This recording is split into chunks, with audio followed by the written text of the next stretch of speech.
So ranked battles is a pretty hot topic at the moment, and with good reason. The game mode itself is not very fun, it's not enjoyable, it's just not, it's not how ranked should be. Now, I came from CSGO, I've played a lot of CSGO, I got to Global Elite, so I know what I'm kind of talking about with how a ranked system works over there. In CSGO, it's 5v5. You win, you lose, you win, you get points, you lose points. That's just how a ranked system is in basically every game out there. Same in World of Tanks. However, it's not so much you play as a team in World of Tanks, whereas you would play in a team in every other team-based ranked game mode. That's in a game out there, League of Legends, CSGO, whatever. This is the fundamental flaw, in my opinion, of what ranked is. Now, why is that? If you lose a game in World of Tanks, you can still gain a chevron. This shouldn't be a thing. Okay? This encourages people to just ignore their team because they know as long as they camp at the back of the map and do damage, they're going to get a chevron.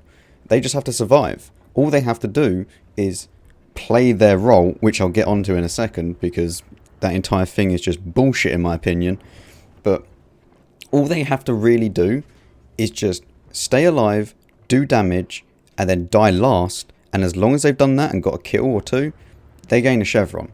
If not, then they don't lose anything. The other 10 people in their team are going to then lose a chevron. That doesn't make sense. One, why are you punishing the players that are going in to actually try and help the team and encouraging the players that are just camping at the back of the map to just continue doing that? It doesn't make sense. As I've already stated, in every other game mode that is out there within a game and it's ranked, the entire team will lose a chevron. Why can we not have this in World of Tanks? And before all of you suddenly just start yelling at me saying, well, I'm never going to get a chevron because I get shit teams, think about this. If Wargaming made it so that you would lose a chevron all the time when you lost a game, it would encourage the team to actually win the game. There would be no more you camp at the back of the map and you just do damage and you're done. You know, that would be gone. You would play to win rather than play for yourself to do damage.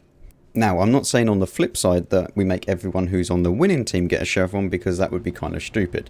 People do go AFK and don't deserve it, or they haven't done as much as other people.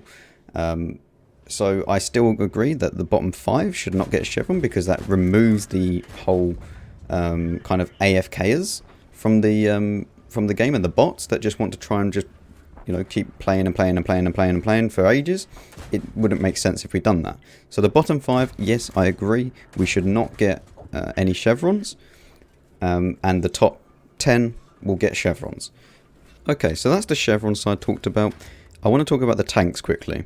Now, the tanks, at the moment, any tank can play the game mode. Now, ranked is meant to be a level playing field, and you can show off your skill in the tank.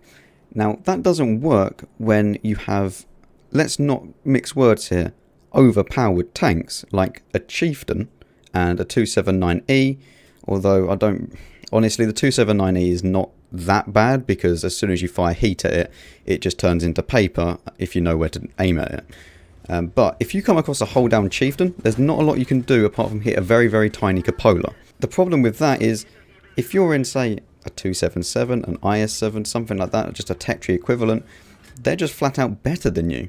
And you're going to struggle penning them, and they won't struggle penning you at all. That doesn't show off skill, that just shows off you have a better tank. And that's not what ranked is meant to be about. So what I would suggest is Wargaming gives everyone the tanks that they want ranked to be able to played with. So it might be, say, they get given a 430U, a 277, a Super Conqueror, loads of different tanks that are good tech tree tanks that you can play with. And then they are the select tanks. You will only see those tanks, like the BB tanks from the 7v7 game mode. Literally, they're just exactly the same. You can modify them however you want. Now, some people will say, well, everyone's just going to put Bond equipment on it. They're going to put this, they're going to do that, they're going to add food. Well, if they want to do that, then let them. That's the variety of World of Tanks. Honestly, Bond equipment doesn't add a massive advantage that will make you a 10 times better player if you're using it. It will only give you a slight advantage. And let's not mention, this would be like BB tanks, where it's going to cost you 200 to demount them off your other tanks and then put them on this tank, and then another 200 odd to demount them and put them back on your normal tanks. So it's going to cost you 600 each time, which is going to be 1,200 bonds just for playing ranked. That's up to them if they want to do that, and that's only on one tank, let's not forget. Now, I want to quickly touch upon this whole experience for playing your role is stupid and should just be flat out removed.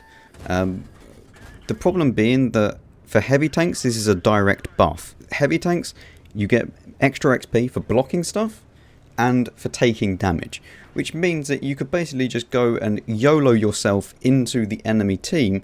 And I've done this because I've got, say, 1,500 damage, haven't got that much assistance or barely any assistance, and I just want to YOLO myself into the enemy team because I noticed that our team was winning, and YOLO'd, just blocked a little bit, died, and because of that I got into the last chevron position.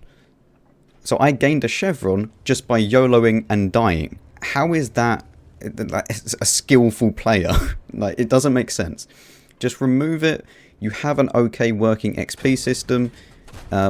It's not flawless. I mean, nothing ever is in games, but the XP system works in the game, so why are we trying to alter it just for ranked? There's no point. You might as well just leave it as it is. Artillery. Why is this a thing in ranked? I mean, I spoke about it in random games, and okay, artillery does help, you know, reduce camping and stuff like that. Nice meme. But in ranked, it's kind of, everyone is bunched up in one specific place, and to play on artillery is super easy. You just sit at the back of the map and just fire, and you'll do a good amount of damage, and if not, then you're going to get stun assistance. So I don't see why artillery is in ranked, and if they were good with their maps, maps I'll speak about in a second, but their tank selection, then that artillery would not be needed. Now, okay, Wargaming is never going to do that. They're not going to remove artillery from ranked. If they do, then that's great, because I've already just said about why, but at least limit it to one per team. Like, we don't need more than one per team. Honestly, it's just pathetic. There's no point in that. And if all these other changes have happened, then, you know, one per team will be fine.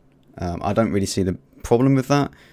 The maps. Now, I really didn't notice how unbalanced some of these maps were until I played ranked. I don't know whether or not it's just because everyone wants to camp, but, well, I for a fact hate Airfield with a passion.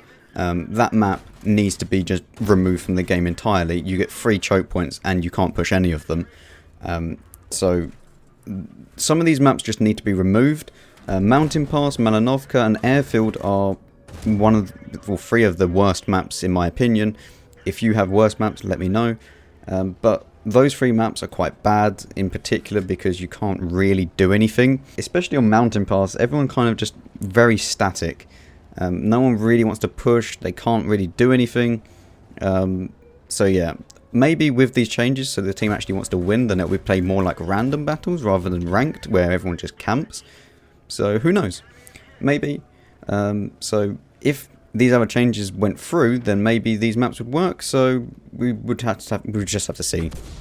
Now, one thing that I did forget to say about when I was talking about the vehicles and all of that, to actually play ranked, it would now be you have to get to either, you have to have unlocked a tier 10, which is basically how it is now, but at the same time that's not really going to give everyone a fair chance, because at the moment people can only go and unlock one tank and then they can go and play playing ranked with just that tank, whereas now if we made it so that only one tier 10 unlocked and then you can play ranked and you'll be given 4 tanks or however many Wargaming want to give you, it wouldn't really make sense. If that makes sense.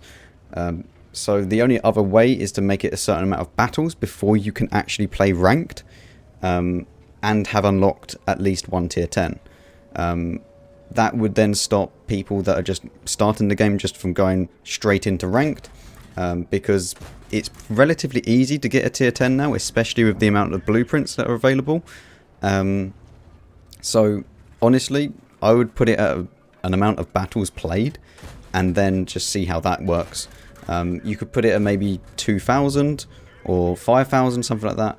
It depends, because ranked needs to be competitive, and in CSGO you have to get to a certain level before you can actually play the competitive game.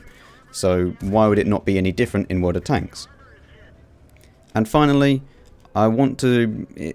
It's a bit of a... I'm on the fence with this one, and it's platoons. Now, I personally think that a 3-man platoon would be a bit too much, so maybe a 2-man platoon would be the most that you can get in ranked. Just simply because if you get 3 super unicorns, they can actually dramatically change the way the game is played, and your just win rate will just either be a win or a loss depending on them. Whereas 2-man platoon won't be too bad, especially if everyone's in kind of like the same tanks. So yeah, I think that could work. Artillery can't platoon with anyone. I would make that a rule. But yeah, let me know what you think about platoons. So hopefully everyone did enjoy this video, or found it kind of interesting to see my opinion on ranked. Let me know your opinion down below in the comments. And yeah, if you did enjoy this video, you know what to do. I'll see you all in a bit.